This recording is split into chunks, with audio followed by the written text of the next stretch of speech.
എപ്പിസോഡിന്റെ തുടക്കത്തിൽ നമ്മൾ കാണുന്നത് ലിൻഡയും യുവാനും സംസാരിക്കുന്നതാണ്. ഈ ഒരു ടീം എല്ലാ കാര്യങ്ങളും തങ്ങൾക്കറിയാമെന്ന് യുവാൻ പറയുന്നുണ്ട്. അതായത് ജിയാങ്ങിന്റെ അച്ഛന്റെ മരണത്തെ പറ്റിയുള്ള കാര്യങ്ങൾ, അന്ന് നടന്ന കാര്യങ്ങൾ ഏതാണ്ട് നേരിട്ട് കണ്ട ഒരാളെ പോലെ തന്നെ അത്ര കൃത്യതയോടുകൂടി യുവാൻ അവിടെ ലിൻഡയുടെ മുന്നിൽ വിവരിക്കുന്നു. നമുക്കറിയാവുന്ന കാര്യങ്ങൾ തന്നെ, പറ്റിച്ച് കമ്പനി കൈക്കലാക്കിയതും അതിനുശേഷം ജിയാങ്ങിന്റെ അച്ഛൻ മരണപ്പെട്ടതും ഒക്കെ. ഇതൊക്കെ പറഞ്ഞുകൊണ്ട് ലിൻഡയെ പേടിപ്പിക്കുകയാണ് യുവാൻ. ഇതിലൊക്കെ ലിൻഡയെ കരുവാക്കി ലിൻ രക്ഷപ്പെടും. തീർച്ചയായും ഇതൊരു നാൾ പുറത്തു വരിക തന്നെ ചെയ്യും. ഞാനിത് പുറത്തു കൊണ്ടുവരും, ഇതിന്റെ സത്യം. ആ സമയത്ത് ലിൻഡ ആയിരിക്കും അതിനെല്ലാം ഉത്തരവാദിത്തം പറയേണ്ടി വരിക. ആ ഒരു അവസ്ഥയിലേക്ക് ലിൻഡയെ കൊണ്ടുവന്നെത്തിക്കും. അതുകൊണ്ട് ഒന്നെങ്കിൽ ഒരവസരം ഞാൻ തരാം, എന്റെ കൂടെ നിന്ന് സത്യം പുറത്ത് കൊണ്ടുവരാൻ നോക്കിയാൽ ഒരു മാപ്പ് സാക്ഷി എന്ന രീതിക്ക് കരുവാക്കപ്പെട്ടവൾ എന്ന ലേബലില് നിനക്ക് രക്ഷപ്പെടാം. അതിനൊരു അവസരം തരാം. അല്ലെങ്കിൽ ലിൻഡിന്റെ കരുവായി വീണ്ടും എല്ലാം ഏറ്റെടുത്ത് ഇല്ലാണ്ടാവേണ്ടി വരും. എന്താ വേണ്ടതെന്ന് ആലോചിച്ചോളാനായി യുവാൻ പറയുമ്പോ ഒപ്പം തന്നെ ഡൂലയും യുവാന്റെ കൂടെ തന്നെയുണ്ട്. ഇവർ കരുതുന്ന കണക്കല്ല, അവർ ഒന്നിച്ചു നിന്നാണ് കാര്യങ്ങൾ മുന്നോട്ട് കൊണ്ടുപോകുന്നതെന്ന് കൂടി കൺഫേം ആകുന്ന ലിൻഡ സത്യങ്ങൾ യുവാനോട് തുറന്നു പറയാനായി തീരുമാനിക്കുന്നു. കാരണം ലിൻ അത്രയും ഒരു ദുഷ്ടനാണ്. എന്തായാലും തന്നെ ചതിച്ച് രക്ഷപ്പെടാനായി ലിൻ നോക്കൂ. ഇവരുടെ കൂടെ നിന്ന് എന്തെങ്കിലും രക്ഷ കിട്ടിയാലെന്നാണ് ലിൻഡ കരുതുന്നത്. അങ്ങനെ കാര്യങ്ങൾ പറയുമ്പോഴേക്കും കമ്പനി ചതിയിലൂടെ നഷ്ടപ്പെട്ട ജിയാങ്ങിന്റെ അച്ഛൻ അത് മനസ്സിലാക്കി ഇവരുടെ അടുത്ത് അതിനെപ്പറ്റി ചോദിക്കാനായി ചെന്നപ്പോൾ അത് ഭയങ്കര ഒരു വഴക്കായി മാറുകയും തുടർന്ന് അദ്ദേഹം നെഞ്ചുവേദന എടുത്ത് പെടയുകയുമായിരുന്നു ഉണ്ടായിരുന്നത്. ആ സമയത്ത് അദ്ദേഹത്തിന് എമർജൻസി സിറ്റുവേഷനിൽ കഴിക്കാനുള്ള ഒരു മരുന്ന് കയ്യിൽ ഉണ്ടായിരുന്നെങ്കിലും അതുപോലും കഴിക്കാൻ ഒരു സാവകാശം ലിൻ കൊടുത്തില്ല. നമ്മൾ മുന്നേ കണ്ട കണക്ക് തന്നെ ഉള്ള മരുന്ന് തട്ടിപ്പറിച്ച് മാറ്റുകയായിരുന്നു. ലിൻഡ സഹായിക്കാൻ നോക്കിയപ്പോൾ ലിൻഡ പോലും തടഞ്ഞു. അങ്ങനെ കൺമുന്നിൽ കിടന്ന് പെടഞ്ഞ് ജിയാങ്ങിന്റെ അച്ഛൻ മരിച്ച കാര്യം ലിൻഡ പറയുമ്പോൾ യുവാന് ഭയങ്കര ദേഷ്യം വരുന്നുണ്ട്. എത്ര മനസാക്ഷി ഇല്ലാത്ത ഒരു പ്രവൃത്തിയാണ് നിങ്ങൾ ചെയ്തത്, എന്നിട്ട് ഒരു ഉളുപ്പില്ലാണ്ട് അത് വിവരിക്കുന്നുണ്ടല്ലോ എന്ന് അവൻ ഭയങ്കരമായി ദേഷ്യപ്പെടുന്നു. ഈ ഒരു മരണത്തിന് പിന്നിലെ ട്വിസ്റ്റിനെ പറ്റി യുവാന് ചെറിയൊരു ഡൗട്ട് ഉണ്ടായിരുന്നു. കാരണം ജിയാങ്ങിന്റെ അച്ഛൻ ഇതുപോലെ എമർജൻസി സിറ്റുവേഷനിൽ കഴിക്കാനുള്ള മരുന്ന് എപ്പോഴും കയ്യിൽ കൊണ്ട് നടക്കുന്ന ഒരാളാണ്. അതാവുമ്പോൾ എന്തെങ്കിലും ഒരു ബുദ്ധിമുട്ട് അനുഭവപ്പെട്ട ഹോസ്പിറ്റലിൽ എത്തുന്നത് വരെ ഒന്ന് പിടിച്ചു നിൽക്കാൻ സാധിക്കും. പക്ഷേ ആ മരുന്ന് കയ്യിൽ ഉണ്ടായിട്ട് പോലും ഹോസ്പിറ്റലിൽ എത്തുന്നതിന് മുന്നേ അദ്ദേഹം എങ്ങനെ മരണപ്പെട്ടു എന്നത് ഒരു ചോദ്യചിഹ്നമായിരുന്നു യുവാന്റെ മനസ്സിൽ. ഇത്രയും കാര്യങ്ങൾ അന്വേഷിച്ചപ്പോൾ ഇപ്പൊ അതിനും കൂടി ഒരു വ്യക്തമായ ഉത്തരം ലിൻഡയിലൂടെ യുവാന് ലഭിച്ചിരിക്കുന്നു. ചതിച്ചു കൊന്നു എന്നതല്ല, അക്ഷരാർത്ഥത്തിൽ കൊന്നു എന്ന് തന്നെ ഇവിടെ തെളിയുകയാണ്. നീ അറിഞ്ഞ കാര്യങ്ങൾ വെച്ച് എത്രയും പെട്ടെന്ന് ലിന്നിനെ പൂട്ടാനായിട്ടുള്ള പ്ലാൻ ഇടുന്നുണ്ട് ഡൂലയും യുവാനും. പക്ഷേ ഡോക്യുമെന്റ്സ് വേണം. അന്ന് ജിയാങ്ങിന്റെ അച്ഛനെ പറ്റിച്ച് കൈക്കലാക്കിയ ചില ഡോക്യുമെന്റ്സ് ഇപ്പോഴും എവിടെയാണെന്ന് ഇവർക്ക് അറിയില്ല. അതിനെപ്പറ്റി ലിൻഡയോട് തിരക്കുമ്പോൾ അത് തന്റെ കയ്യിലല്ല, ലിന്നിന്റെ കയ്യിലാണെന്ന് ലിൻഡ പറയുന്നുണ്ട്. അത് ലിൻഡ ഒന്ന് കൈക്കലാക്കാനായി ചുമ്മാ ലിന്നിനോട് ചെന്ന് ഡോക്യുമെന്റ്സ് ഒക്കെ കറക്റ്റ് ആയിട്ട് കയ്യിലില്ല, അത് നമ്മുടെ ശത്രുക്കളുടെ കയ്യിലെത്തിയാൽ പണി പാടും എന്നൊക്കെ പറഞ്ഞ് സംസാരിക്കുമ്പോൾ അതൊക്കെ എന്റെ കയ്യിൽ കറക്റ്റ് ആയിട്ടുണ്ടെന്ന് തന്നെ ലിൻ പറയുന്നുണ്ട്. ലിൻ അത് അയാളുടെ ഓഫീസ് റൂമിലെ ലോക്കറിൽ സേഫായി ഒളിപ്പിച്ച് വെച്ചിരിക്കുകയാണെന്ന് ലിൻഡ മനസ്സിലാക്കി ആ കാര്യങ്ങൾ യുവാനോടും ഡൂലയോടും പറഞ്ഞു കൊടുക്കുന്നു. ആ ഒരു ഡോക്യുമെന്റ്സ് കൈക്കലാക്കുക എന്നതാണ് ഇവരുടെ അടുത്ത ടാസ്ക്. അതിനായി ഡൂല ആദ്യം തന്നെ അടുത്ത ദിവസം കോൺഫറൻസ് ഉണ്ട് എന്ന് മനസ്സിലാക്കി തന്നെ അന്ന് ലിന്നിന്റെ അസിസ്റ്റന്റിനെ ചുമ്മാ സൗഹൃദപരമായ രീതിയിൽ ഡ്രിങ്ക്സ് അടിക്കാനായി വിളിക്കുന്നുണ്ട്. അയാൾ പക്ഷേ വലുതായി ഡ്രിങ്ക്സ് അടിക്കാനൊക്കെ മടിക്കുമ്പോൾ ഭയങ്കരമായി സോപ്പിട്ട് ഡ്രിങ്ക്സ് അടുപ്പിച്ച് അയാളെ കുടിപ്പിച്ച് കിടത്തുന്നു. അടുത്ത ദിവസം അതിൽ കോൺഫറൻസിൽ വരരുത് എന്നതായിരുന്നു ഡൂലയുടെ ലക്ഷ്യം. അത് കണക്ക് തന്നെ ഡ്രിങ്ക്സ് അടിച്ച് ആകെ ഫിറ്റ് ആയിട്ടുണ്ടായിരുന്ന അയാൾ കോൺഫറൻസ് സമയത്ത് അവിടെ എത്തുന്നില്ല. ഇതേ ടീം കോൺഫറൻസ് അറ്റൻഡ് ചെയ്യാനായി ഡൂലയും ലിന്നും ഒക്കെ കൂടി പോകുന്നുണ്ട്. കോൺഫറൻസ് സ്റ്റാർട്ട് ചെയ്യുന്നതിന് മുന്നേ അവിടെ ഉണ്ടായിരുന്ന യുവാന്റെ ആ പഴയ ബോസ് ലിന്നിനെതിരെ ഒരു കംപ്ലൈന്റ് വന്നിട്ടുണ്ട്. അത് ഡിസ്കസ് ചെയ്തിട്ട് ബാക്കി കോൺഫറൻസിന്റെ കാര്യങ്ങളിലേക്ക് കടക്കാമെന്ന് പറയുന്നു. അതെന്താണെന്ന് ചോദിക്കുമ്പോഴേക്കും യുവാൻ അവിടെ ലിന്നിനെതിരെ 5 വർഷങ്ങൾക്ക് മുന്നേ ജിയാങ്ങിന്റെ അച്ഛനെ ലിൻ ചതിയിലൂടെ ബിസിനസ് തട്ടിയെടുത്ത് അദ്ദേഹത്തെ കൊന്നു എന്ന് ആരോപിക്കുമ്പോൾ ജസ്റ്റ് ആരോപണം മാത്രമേ ഉള്ളൂ, അതിന് തെളിവൊന്നും ഇല്ലെന്നെല്ലാം ലിൻ ഇവിടെ തർക്കിക്കുന്നുണ്ടായിരുന്നു. തെളിവ് ഇപ്പോൾ ഉടനെ തന്നെ വരുമെന്നല്ല യുവാൻ അവിടെ പറയുമ്പോഴേക്കും തെളിവ് തപ്പാനായി താൻ ആളെ വിട്ടിട്ടുണ്ടെന്നും കൂടി അവൻ ലിന്നിന് കുത്തുന്ന രീതിയിൽ സംസാരിക്കുമ്പോൾ ആകെ ടെൻഷനാവുന്ന ലിൻ തന്റെ കൂടെയുള്ള ഡൂലെ തന്റെ ആളാണെന്ന ആ ഒരു ധാരണയില് ഡൂലയോട് തന്റെ ലോക്കറിൽ ഇരിക്കുന്ന ഡോക്യുമെന്റ്സ് എത്രയും പെട്ടെന്ന് മാറ്റണമെന്ന് പറയുന്നുണ്ടായിരുന്നു. നൈസായി വേഗം ഡൂലെ അവിടെ നിന്ന് പുറപ്പെട്ടു പോകുന്നു. ഇതിനു വേണ്ടിയാണ് അസിസ്റ്റന്റിനെ മാറ്റിയത്. കാരണം അസിസ്റ്റന്റ് ഉണ്ടെങ്കിൽ അസിസ്റ്റന്റിനെ അല്ലേ പറഞ്ഞു വിടും. എന്തായാലും അപ്പോഴേക്കും ഇവിടേക്ക് യുവാൻ എത്തിയിട്ടുണ്ട്. ഇവിടെ ഇങ്ങനെ കാര്യങ്ങൾ നടക്കുകയാണെന്ന് ആ ഒരു കോൺഫറൻസ് അറ്റൻഡ് ചെയ്യാനായി എത്തിയിട്ടുണ്ടായിരുന്ന ഷവോ ജിയാങ്ങിനെ അറിയിക്കുന്നുണ്ട്. അപ്പോഴേക്കും ആ ഒരു ലോക്കറിൽ നിന്ന് ഡോക്യുമെന്റ്സ് റിട്രീവ് ചെയ്യാനായി ഡൂലയ്ക്ക് സാധിക്കുന്നു. ഡൂല തിരിച്ച് കോൺഫറൻസിന്റെ അവിടെ എത്തിയിരിക്കുമ്പോഴേക്കും നീ പറഞ്ഞ 10 മിനിറ്റ് ആയല്ലോ, ഇതുവരെ എനിക്കെതിരെയുള്ള തെളിവെത്തിക്കാനായി നിനക്ക് സാധിച്ചില്ലല്ലോ എന്ന് ഡൂല തനിക്ക് വേണ്ടി ആ തെളിവുകൾ മാറ്റിയെന്ന ഓവർ കോൺഫിഡൻസിൽ ലിൻ അവിടെ പറയുമ്പോഴേക്കും ഡൂല എഴുന്നേറ്റ് നിന്ന് യുവാന്റെ പക്ഷം ചേർന്ന് ആ ഒരു ഡോക്യുമെന്റ്സ് അവിടെ സബ്മിറ്റ് ചെയ്യാണ്. ഒപ്പം തന്നെ അതേ ടീം അവിടേക്ക് ലിൻഡയും എത്തുന്നുണ്ട്.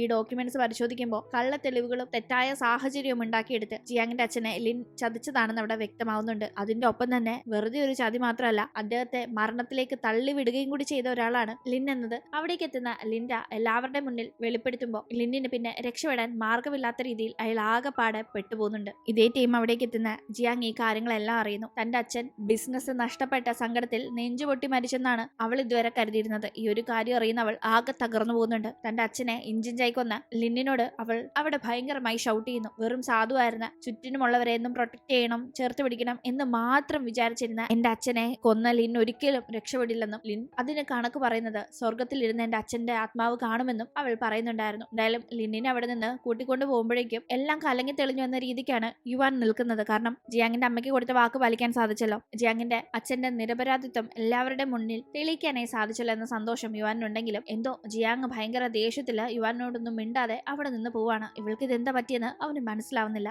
എന്തായാലും ലിന്നാകട്ടെ ചെയ്ത തെറ്റുകൾക്ക് ഇപ്പൊ പോലീസിന്റെ പിടിയിലാവുകയും അതിന്റെ ഒപ്പം തന്നെ ലിൻഡയ്ക്കും പിടി വീഴുകയും ചെയ്യുന്നുണ്ട്.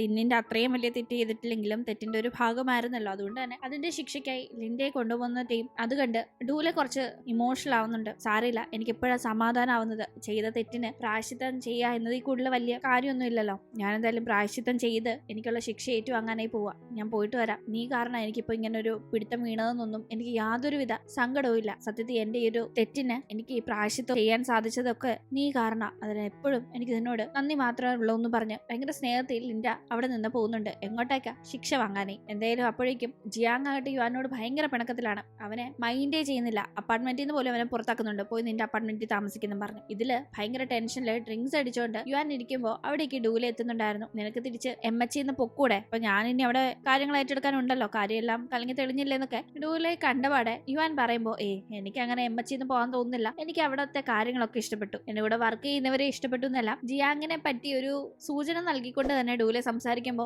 ഇനി ഇവൻ വീണ്ടും ജിയാങ്ങിന്റെ പുറകെ പോകുന്ന ടെൻഷൻ ആവുന്ന യുവാൻ ഓൾറെഡി ജിയാങ് തന്നോട് കുറച്ച് പിണക്കത്തിലാണെന്നും കൂടി അറിയാവുന്നതുകൊണ്ട് എങ്ങനെയെങ്കിലും പിണക്കം മാറ്റണമെന്ന് ഉറപ്പിച്ച് അവളെ കാണാനായി പോകുന്നുണ്ട്. അവളെ ഇംപ്രസ് ചെയ്യാനായി അവൻ അപ്പാർട്ട്മെന്റിന്റെ അവിടെയും ഓഫീസിൽ വെച്ചൊക്കെ പലതും കാട്ടിക്കൂട്ടുന്നുണ്ടെങ്കിലും അവൾ അതൊന്നും വലിയ മൈൻഡ് കൊടുക്കുന്നില്ല. പക്ഷെ എൻജോയ് ചെയ്യുന്നുണ്ടായിരുന്നു. ഇവനെ കുറച്ചു നാളും കൂടി ഇങ്ങനെ പുറകെ നടത്തണം, എന്തായാലും എന്നെ അവോയ്ഡ് ചെയ്തതല്ലേ കുറച്ചു നാള്, അപ്പോൾ ഇങ്ങനെ അവൻ എന്റെ പുറകെ നടക്കട്ടെ എന്നാണ് അവൾ വിചാരിക്കുന്നത്. ഇതിന്റെ ഇടയിൽ ഒരാൾ വഴിയല്ലേ ജിയില് കാര്യങ്ങൾ തെളിയിക്കാനായി യുവാൻ കയറി പറ്റിയത്. അയാളുടെ മകനും യുവാനും ഭയങ്കര കമ്പനി ആയിട്ടുണ്ടായിരുന്നു. കേപ്പോപ്പ് ഐഡിയലൊക്കെ ആവണോ എന്ന രീതിക്ക് നടക്കുന്ന ഒരു പയ്യനാണ് ആ പയ്യൻ ഒരിക്കൽ യുവാനെ കാണാനായി ഓഫീസിലേക്ക് എത്തുമ്പോൾ അവിടെ വെച്ച് ഷവോയെ കണ്ട് അവൻ ഫസ്റ്റ് സൈറ്റ് ലവ് അടിച്ച കണക്ക് ഭയങ്കരമായി തന്നെ അവളെ വായി നോക്കി നിൽക്കുന്നുണ്ടായിരുന്നു. പക്ഷെ അവൾ വലിയ മൈൻഡ് ഒന്നും കൊടുക്കുന്നില്ല. ഇതിന്റെ ഇടയിൽ ചുവാനാകട്ടെ ഒരു റിസ്റ്റ് ബാൻഡ് കണ്ടുപിടിക്കുന്നുണ്ട്. അത് ഈ ഡേറ്റിങ്ങിന്റെ കാര്യങ്ങൾക്കൊക്കെ മാച്ച് കാണിച്ചു തരുന്ന ഒരു ബാൻഡാണ്. അവൻ അതിന്റെ ലോഞ്ചിന് വേണ്ടി പ്രത്യേകമായി സൂലിയെ ക്ഷണിച്ചിട്ടുണ്ടായിരുന്നെങ്കിലും അവളാകട്ടെ വീണ്ടും അവന്റെ മുന്നിൽ പോയി വെറുതെ ഒരു ഓക്വേർഡ് ആയ സാഹചര്യം ഉണ്ടാവണ്ട എന്ന രീതിയിൽ പോയില്ല. ഇതേ ടീം ആ ഒരു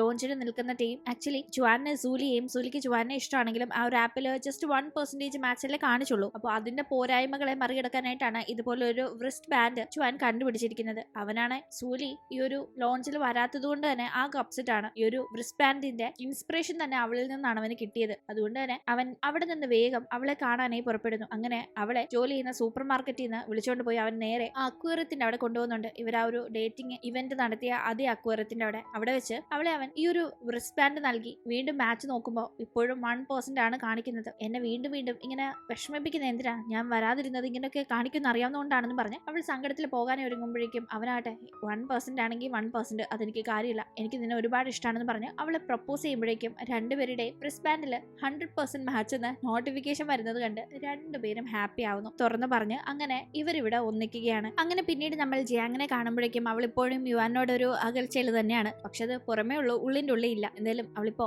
അമ്മയെ കാണാനായി പോകുന്ന സമയത്ത് നീ ഒറ്റയ്ക്കാണോ വന്നേ, എവിടെ യുവാനെന്ന് നടന്ന കാര്യങ്ങളൊന്നും അറിയാതെ അമ്മ ചോദിക്കുമ്പോഴേക്കും യുവാൻ വന്നില്ല എന്നവൾ പറയാനേ ഒരുങ്ങുന്നുണ്ട്. പക്ഷെ പറഞ്ഞ് തുടങ്ങും മുന്നേ തന്നെ അവിടേക്ക് യുവാൻ എത്തിയിരുന്നു. യുവാൻ ജിയാങ്ങിന്റെ അമ്മയ്ക്ക് കൊടുത്ത വാക്ക് പാലിച്ചു എന്നത് അമ്മയെ അറിയിക്കുന്നുണ്ട്. ജിയാങ്ങിന്റെ അച്ഛന്റെ നിരപരാധിത്വം തെളിയിച്ചുവെന്നും തെറ്റ് ചെയ്തവരെ നിയമത്തിന്റെ മുന്നിൽ കൊണ്ടുവന്നുവെന്നും അച്ഛന് നഷ്ടപ്പെട്ട കമ്പനി തിരിച്ച് അമ്മയുടെ പേരിലേക്ക് എത്തിച്ചിട്ടുണ്ടെന്നും അവൻ പറയുമ്പോൾ അമ്മ ഒരുപാട് ഇമോഷണൽ ആവുന്നുണ്ട്. കമ്പനി തിരികെ കിട്ടണമെന്നൊന്നും അമ്മ ആഗ്രഹിച്ചിരുന്നില്ല, പക്ഷെ അദ്ദേഹത്തിന്റെ നിരപരാധിത്വം തെളിയണമെന്നേ അമ്മ ആഗ്രഹിച്ചിരുന്നുള്ളൂ. എന്തായാലും വാക്ക് പാലിച്ച ആ ഒരു സന്തോഷത്തിലാണ് യുവാൻ. ഇനി ജിയാങ്ങിനെ എങ്ങനെങ്കിലും പറഞ്ഞൊന്ന് സോപ്പിട്ടെടുക്കാനായി നേരെ അവളെ കൂട്ടിയും കൊണ്ട് ഇവർ ഒന്നിച്ച് പഠിച്ചിരുന്ന ആ ഒരു സ്കൂളിലേക്ക് പോകുന്നുണ്ട്. അവിടെ വെച്ച് സ്കൂളിൽ അവളെ ഇറിറ്റേറ്റ് ചെയ്യുന്ന രീതിയിൽ ചെയ്ത ഓരോ കാര്യങ്ങളും പറഞ്ഞവൻ അതിനൊക്കെ സോറി പറഞ്ഞ് ഇപ്പോഴേ മനഃപൂർവ്വം അല്ലെങ്കിൽ പോലും അവളെ സത്യങ്ങൾ അറിയിക്കാതെ അടുത്തു നിന്ന് അകറ്റി നിർത്തി കാര്യങ്ങൾ ഒറ്റയ്ക്ക് ചെയ്യാൻ നോക്കിയതിന് സോറി പറയുന്നുണ്ട്. അവനായിട്ട് അവളെ ഒന്നും അറിയിച്ചില്ലെങ്കിലും അവളെല്ലാം കറക്റ്റ് അറിഞ്ഞ് അവന്റെ പിറകെ തന്നെ ഉണ്ടായിരുന്നു എന്നത് അവന് അറിയാമെന്നും പറയുന്നു. ചെയ്ത തെറ്റിനൊന്ന് ക്ഷമിച്ചു തന്നൂടെ എന്നൊക്കെ ചോദിക്കുമ്പോൾ അവളായിട്ട് അവിടെയുള്ള ഒരു മുട്ടൻ സ്കെയിൽ എടുത്ത് അവനെ അടിക്കാനേ ഒരുങ്ങുന്നുണ്ട്. അയ്യേ,